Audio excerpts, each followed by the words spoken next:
Hey guys, this is Coda Lewis from Coda Lewis and the Flyers, and you're listening to the IMG podcast with Sam Cox. Here we go. Focus. Speed. I am speed. We will never sleep, cause sleep is for the weak. That we will never rest, so we're all fucking dead. No sir, man. I don't like that crap. I'm a rocker, dude, through and through. Here's my favorite bands. AC/DC, Van Halen, not Van Hagar, Skinner, Def Leppard. All right. We're on in 5 minutes. We're headlining. We shouldn't be going on until at least 11. It's the prom. It's over at 11.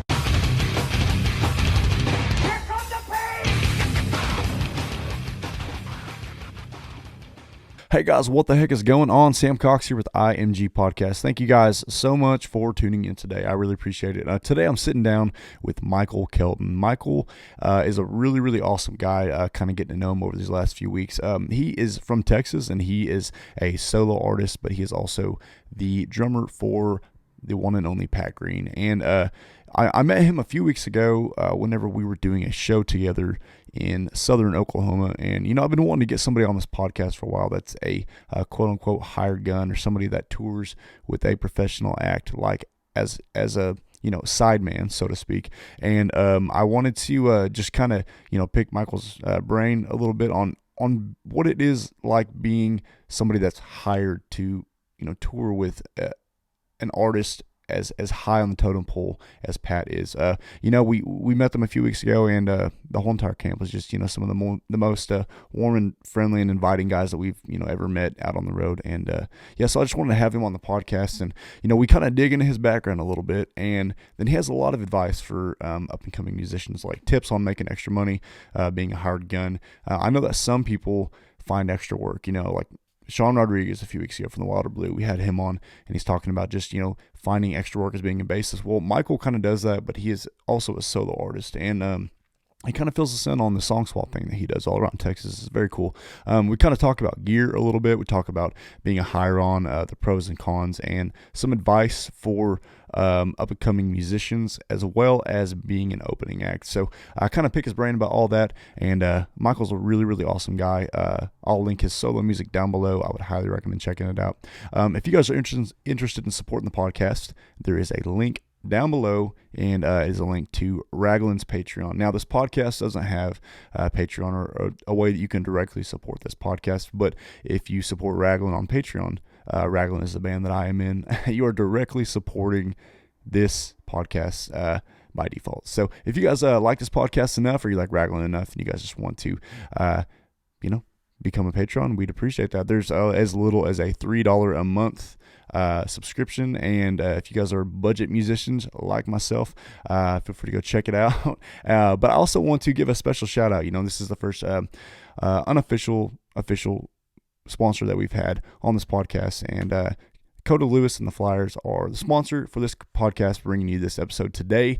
And they have a new song out on their new record called Grandma's House. And Coda's been a friend of mine here for a little while, and we talked about him being a sponsor on the podcast, and I said, you know what, let's do that. And then I went and listened to his record, and I said, this is the song that I want to promote on this podcast. So guys, this is Grandma's House by Coda Lewis and the Flyers. Highly recommend checking it out. I will also link his Spotify and his band's, you know, social media right down below, so you guys can go check them out, go catch a show if they're anywhere around you guys. And without any further ado, here's Grandma's House, and then we're going to get into the podcast. There's a hay bale maze behind the shed that's perfect for a game of tag. And when family comes in, there's a patio out back. You find chickens in the yard, and I'll see sleeping on the porch. And a couple old cars right next to Grandpa's new Ford. Few horses in the barn, and a couple hundred cows. Most peaceful place on earth has to be. Yeah, the best place on earth has to be Grandma's house.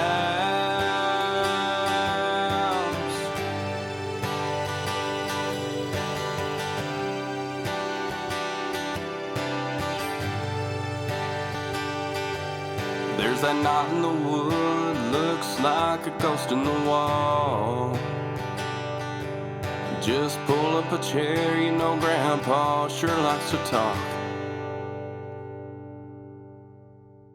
I've been wanting to get on somebody on this podcast that is a quote unquote hired gun, but also, I kind of did some more digging, and I guess, you do, your own singer-songwriter stuff, which I didn't know until, well, I mean, I just met you the other day, but, and then when I went to, go look up all that stuff, and I've been kind of digging into that stuff too. So it's, that new record that you put out is pretty cool, man.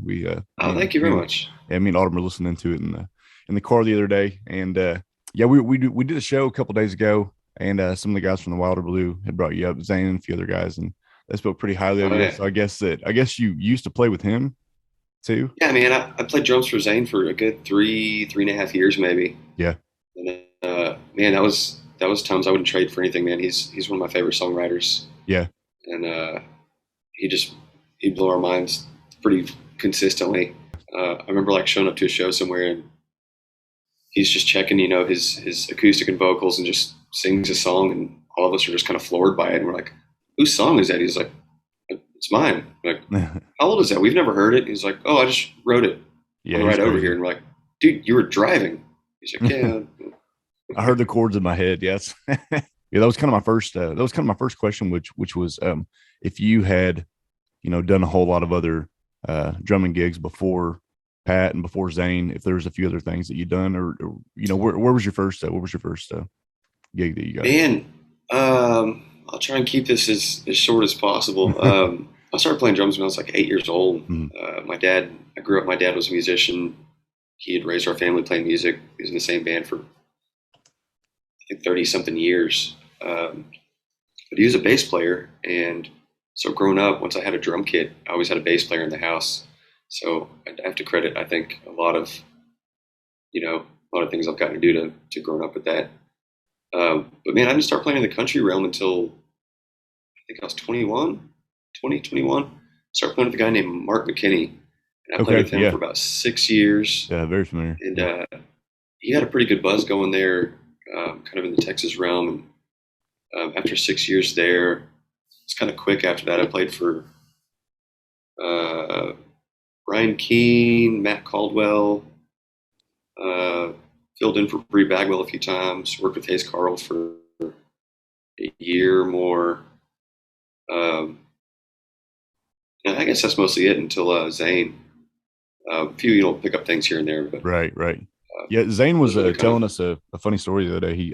I guess was talking to Pat not long after you had ended up switching gigs, and Pat said something along the lines of like, "Hey man, start with the whole Michael thing. It just kind of happened," and Zane's like, "What are you talking about?" He just messing with Pat. Michael who? Like, you don't know? I forgot about that. Yeah, he did tell me that. Wait, what about him? Yeah, I imagine the look on Pat's face.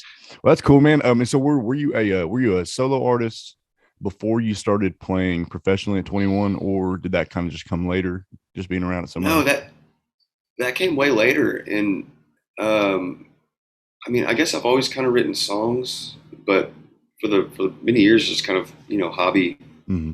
And it wasn't until the last 4 or 5 years that I really, kind of tried to start honing in on it. When I parted ways with Mark McKinney back in, it was 2012 or something, I did put out a little bit of music over the next couple of years there, but I kind of, I don't know, that was so long ago. There's such a big gap between there and now that I don't consider that like me actually trying to do the singer-songwriter thing. Right. We put out some music that I was really proud of at the time, and I don't think we knew who we were or what we were trying to be. So I take that as more of like a kind of experiment. Yeah. Well, the new record that you got out, there was one song that really stuck out to me, and it's called "Dust on My Lips." And that was a really cool song. It was a really cool, really well written song, and I ended up adding it to like a couple playlists and stuff. But nice. Tell me about that song. Where'd that come from? So, man, that was about back when I played with Mark. We used to play San Angelo all the time, and we'd play Midland and Lubbock, Abilene. We'd go out there quite a bit, but for some reason, San Angelo, we used to play there all the time. Now, so we were getting in the van. Blaine's Man, Pub? it was a mix of Blaine's and the River Stage for like the festivals out there, and we would do what's the one that used to have like 4 bars under one roof? There used to be a bunch of them. I think most of them shut down now, but Graham Central Station. Okay. There used to be one of those there. There used to be a midnight rodeo there.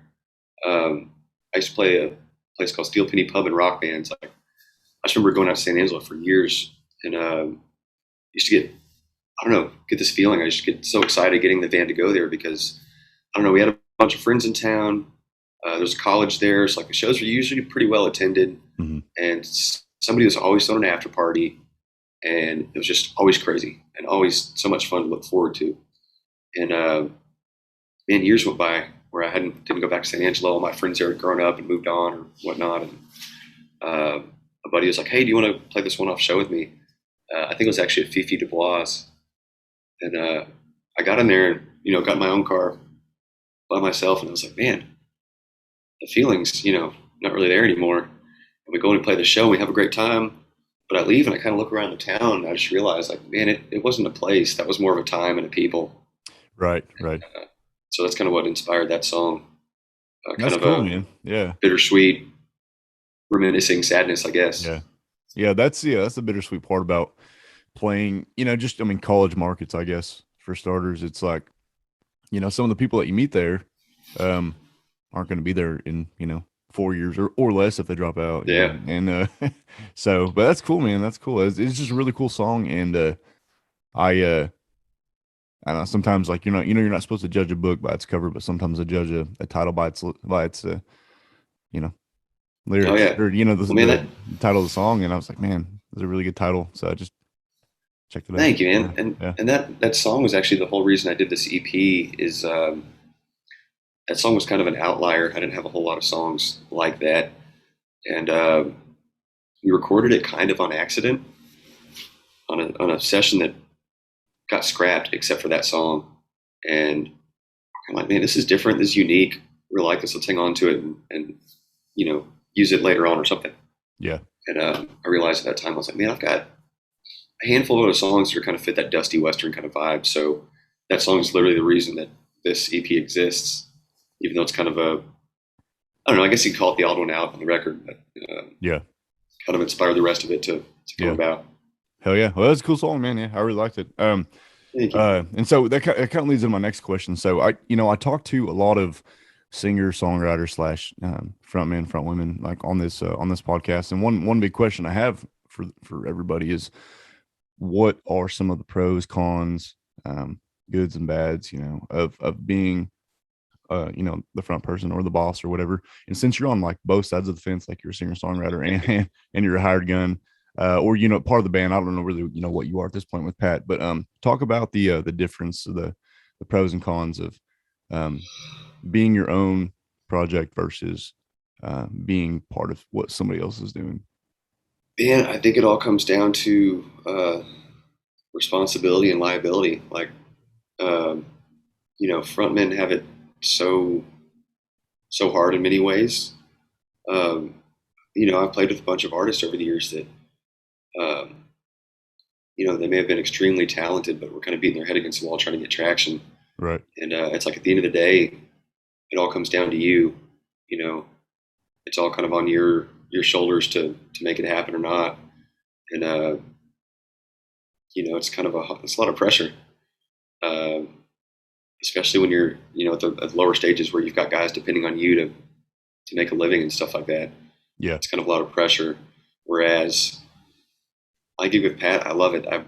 They require very little of me.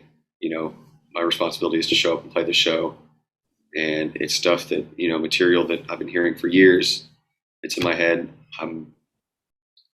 If the bus needs a bunch of work, or I've never thought once about promoting a show, or like none of that stuff I ever have to think about. Right. That is the biggest pro to that side of things. Yeah, I was talking to somebody a while back, and they said it was a really good analogy, and they talked about it like it's like buying a house versus renting a house. Like when you're buying a house, you're the Very well put. sole owner of everything, and you're responsible of everything. And when you're renting a house, if something goes wrong, you're not really you know, you're not liable for the things that go wrong. Like you're just there. You're just doing your part, you know? It's a pretty great analogy. Yeah.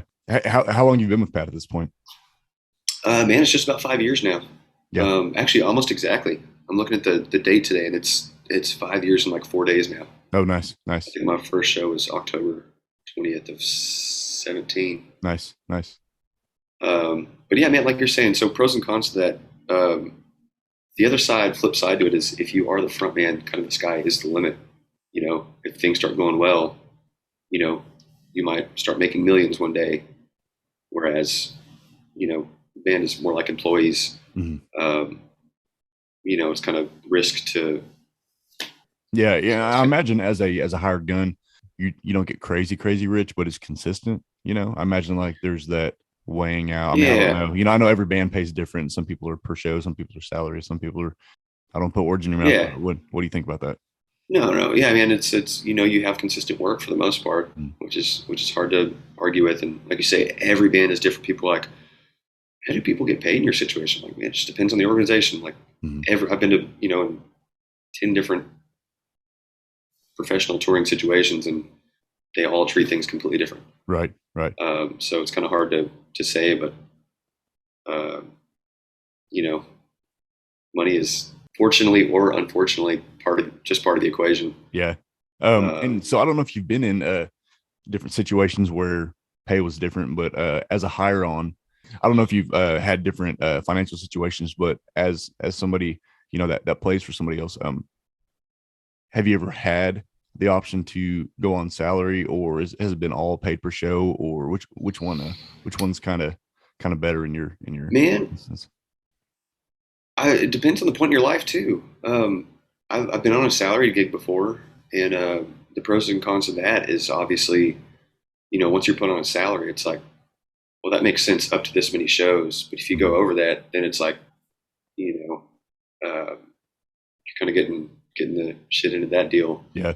But at the same time, if you're stuck to show pay, like, you know, the organization may lose money one night and then make a bazillion the next night. You know, there's no, like I say, man, they all have their ups and their downs to them. Let's talk about finding additional work, like as a drummer or as a just instrumentalist or hire on or whatever. Is there any other things that you do outside of that right now? Yeah. Like you mentioned, I've been doing a lot of the kind of singer-songwriter thing, and the primary other thing I do is I host a song swap all across the state. It's kind of themed, like you say hire on or hired gun. The phrase sideman has always been a kind of a go-to phrase for that. And so I started this concert series we call the Sideman Song Swap, and it's literally I have a different guest every month at these different venues across state. Nice. And pretty much all my guests at this point are sidemen. Okay, so people that work for other bands and artists. Yeah. Cool. And you know, the rules kind of bend a little bit here and there with that, but you know, that kind of gives us a chance to get out and play some original music. You know, a lot of times we're busy doing our main, you know, sideman gig that we don't get to get out and play our music that often. So it gives us a chance to do that, but also we take it as an opportunity to kind of tell stories from the road and whatnot, because a lot of us, you know, you've been doing this 10, 15 years, like you've seen some pretty crazy stuff in your days. Yeah. So it's a lot of fun to kind of tell some stories, some of the things we've seen, where some of the music comes from, and all that kind of stuff. Yeah. Who are some of the guests that you had on, and what were some of the venues that you've been doing that at? And so currently we're doing Fort Worth at the Post, which is a beautiful listening room. I love that place. Saxon Pub in Austin. Okay. Which is kind of a thing that's been there for decades. It's kind of like the legendary spot in Austin. Yeah, for sure.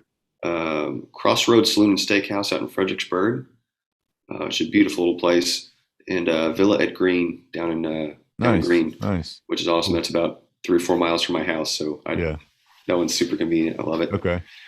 Man, guest wise, it's been a ton of dudes. I'm going to feel bad because I'm going to leave half of them out right now, but just a few examples. I think put you on the spot, man. Remember every single one of them. I should have shown up, had my list over here. No, this month I've got Dustin Schaefer, who plays guitar for Shane Smith and the Saints. Marco Gutierrez is doing one with me soon. He's always been a part of the Dirty River Boys, but Okay, yeah, they've actually got a new project going on called the West Texas Exiles. Yes, So they're pretty awesome. Speaking of which, you played with Wilder Blue the other day. Paul's done a bunch of them with me. He's Paul's, man, I don't even know what just to a call show him. off, dude. He's a show off. Straight up, dude. Man, he is so good at so many things. And so I was going to say guitar player for that band, but he also sings lead on a lot of the songs. He also plays mandolin and acoustic. I think he plays pretty much everything. Yeah, no, he's one of those people which all the guys in that band are, but he's one of those people specifically where I'm like wowed for a second, and then I'm just like, man, whatever. So little secret about my EP is since it was kind of a Western sound to it, once we got the basics done, I pretty much sent it to Paul. I was like, hey, guitars, harmonies, I'm not even going to give you any instructions. Just go nuts. Do whatever you want to do, whatever you hear. I will say I was like, think mostly classical, acoustic, baritone, and outside of that, just whatever you think. And he literally just did all the guitars, sent it back to me, and I just pressed play. I was like, yep. That's it. Yeah. Yeah. He's super talented, man. Indeed. He's just one of those guys. Being a drummer, do you or do you not have any endorsements? And how did you end up going about getting those? And if you don't have any, like what are some that you're like maybe looking to get? Or man, I have had a handful over the years. I've pretty much always played Ludwig drums since I got into country. And I was on their roster for, I don't know, 4 or 5 years. It's been a long time ago, but I've kind of just stuck with them. At the time, I think I wasn't in a place where my career, the gig I was in was moving fast enough for them. So I think they kind of dropped me. Yeah. I just went one day, I hadn't heard from them for a while, and I went to the website, my name wasn't on there, and I was like, oh, interesting. And as I got bigger gigs, I started reaching back out, and they just never kind of came back to me, but I've always just played their drums. And nice. Is there sticks that you have any like stick endorsements, or you just not officially? ProMark's taking really good care of me. I'm not officially on the roster, but they had they let me kind of pick a custom shape and weight and everything, and put my name on them and give me a nice price on it. Just like I say, it's kind of under the table, but right. They've always been really good to me, and I've been with Peisty Cymbals now for about 5 years. Man, I like those. I like those a lot. Yeah, man, and that kind of rounds out. Even my though I preferences. pronounced it wrong for the first ever, I'm sure everybody does. But that kind of rounds out most of my preferences. I've kind of gone back and forth on heads, just depending on the project and whatnot. So yeah, man, I think in my younger days, I put some effort into finding endorsements, and as I've gotten older, I was kind of, kind of free to do what you want if you're not right. Tied down to a situation that you're 100%. So I don't know. Yeah, I'm big on like a dollar saved is a dollar earned kind of a thing. So say they're giving you a percentage off of a pack of sticks or strings or or whatever you're using.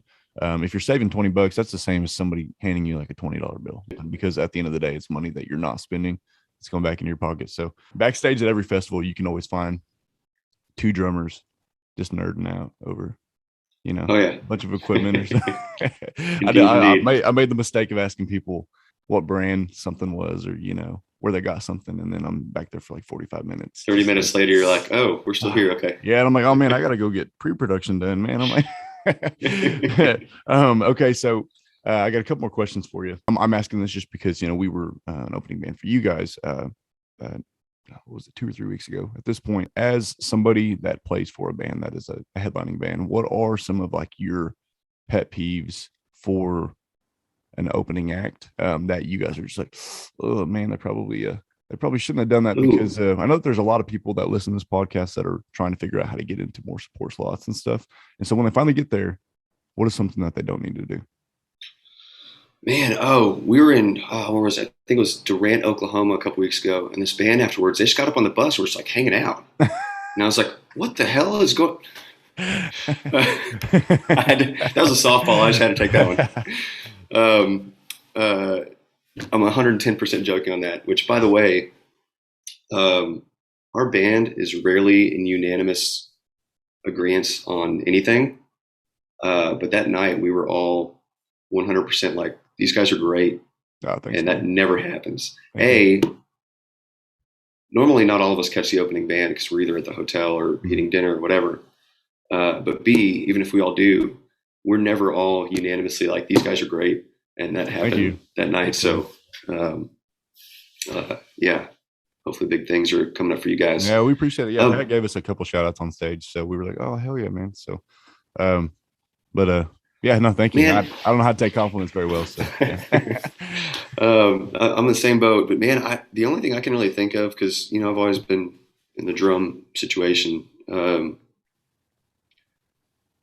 And I feel like, you know, it takes a lot of time to learn this stuff. And maybe in my head, I just assume that all drummers know this, but I guess that's what this podcast is going to help spread. But man, if you ever borrow somebody else's kit, you know, like a lot of times the headliner will, you know, share their kit with the opening band or whatever. Right.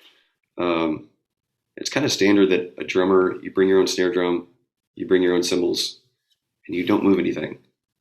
And I know sometimes it's like hard or difficult to play other people's kits, but I don't know. Some guys are more picky about it than others, but I've come back to a kit that's just like, it's like, man, we you know, we had a whole sound check today to get things right. Yeah. Have you ever came back and somebody, like you guys backlined a kit or something, and you came back and you're like, these are brand new sticks and they have chips in them. Like, what's going on? Like, have you had somebody ever like used your sticks before during like a backline? No. The only weird thing I've had is we set up for a festival, and this years ago, different band situation, but there was probably 8 bands playing this kind of smaller fundraising festival, and set up my drums, and I took my snare drum and I took my cymbals and I put them back behind it. So, you know, everyone else would come and use their snare and cymbals. Yeah.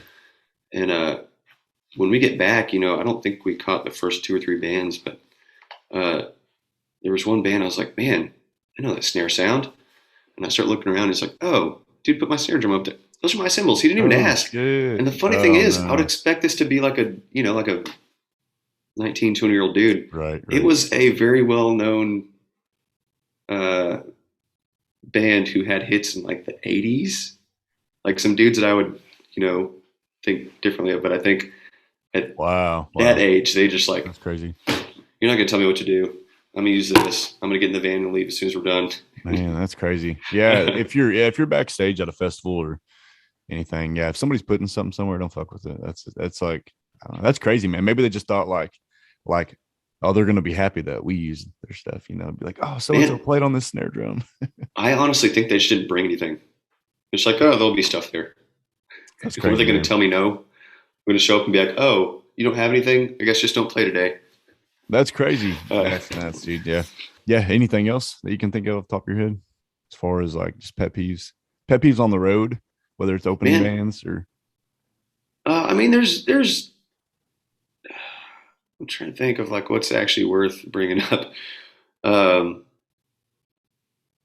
We did have a band recently. They brought all their like fraternity brothers and stuff. They're kind of a local college band, and they had all their friends, girlfriends of fraternity brothers, filling up the green room.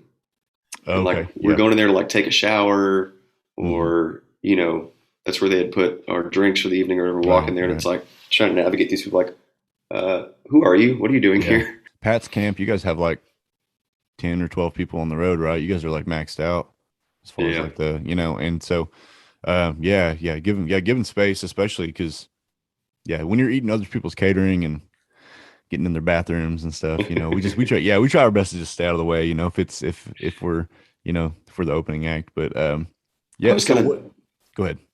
At this point, I think a lot of those things in my mind, I'm just like, that's just general knowledge. I think everybody knows that. And then I was like, well, you know, I'm sure I didn't know that at some point. And I made an ass of myself somewhere. But only other funny story I really remember of like really being angry at an opening band. And I wasn't in the position to really be mad. It was more of a tour manager thing. But playing a show, and I think it was just 3 bands in the bill. It was like a really huge Nashville headliner. The band I was in at the time, and then a band before us. And the band before us got there before us, they showed up early and they just took it upon themselves to set up all their stuff right in front of the headliner and then leave. Nice. So we showed up at our allotted time. There's another band like we're playing in the middle. So where are we supposed to? Our tour managers got pissed. You start taking their stuff and oh yeah, dude, yeah. And off the stage. If anybody's listening to this and you guys are on a festival or or you're an opening band or whatever, sound check plays backwards. Whatever the biggest band is that's playing, or the headliner, and then if you're very very first opening band, you sound check very last. That's like the rule of thumb at stuff. Yeah, and it makes sense as a band plays to clear their stuff off. You get to the next set of stuff. Right. If you're having what's a respectable amount of time for an opening band to get their stuff off stage? Oh man, I don't even know.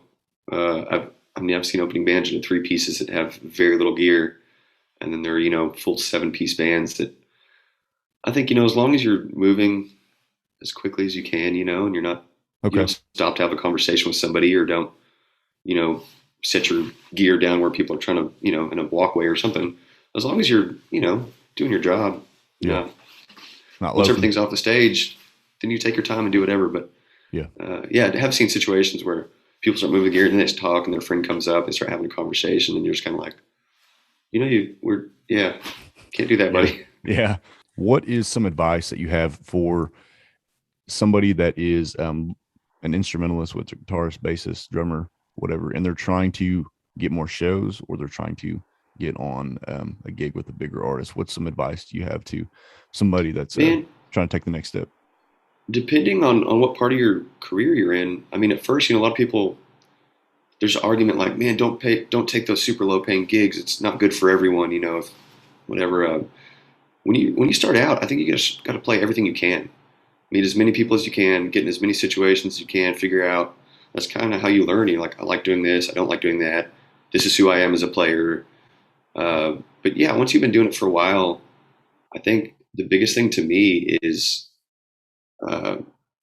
being easy to get along with, being low maintenance, because you can, talent is a big chunk of things, but it's only part of it.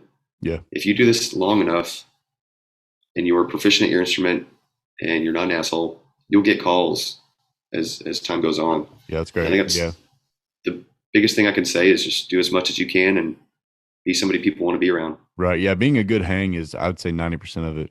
And I've said this on this podcast before, but I'd rather have a B+ musician in Raglan as a hire on that is a really good hang than like an A+ musician that's just an absolute asshole. I mean, it's just 100%.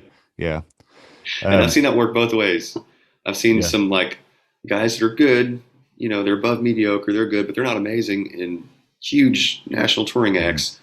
And then I've seen guys that are amazing players kind of stuck at a certain level. And it's like, yeah, but how many people are like, hey, let's go hang out with that dude? Right. Yeah. You talk to him for 5 minutes, you'll figure out why. Yeah.